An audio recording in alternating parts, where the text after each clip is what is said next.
So, let's go mga boy. So, for today's video is gabiin naman karon. So, kinahanglan natin mag-fishing. Kaya hasta man gaong lami. Dali mag-fishing. Muna matik na mga boy. Ato na dalon ato mga rad para mag-fishing na diri sa ilawom sa tulay.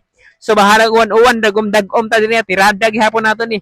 Fishing gihapon ng atong tirada mga boy. So, mga boy, let's go diri sa ilawom sa tulay. Mag-fishing ta bisag unsa nang orasa, alas 9 o alas 10 na ba dira. Bahala na dira mga boy. Basta ang importante mahapit ta sa atong pag-fishing. Og nindot ang atong pag-fishing. Enjoy mga boy. So let's go to fishing adventure mga boy. So sa pay mong hilot mga boy. Tara na. Mag-fishing na ta diri sa ilalim sa tulay og sa babaw sa tulay. Og let's go. Og maragong nanan mga boy. Maayong gabi. Kapiyok-piyok pa. Sheesh mga boy, pag-fishing na ta. Asa na mo mga boy? So mga ganda to. Fisher ganda tong kinahanglan karon.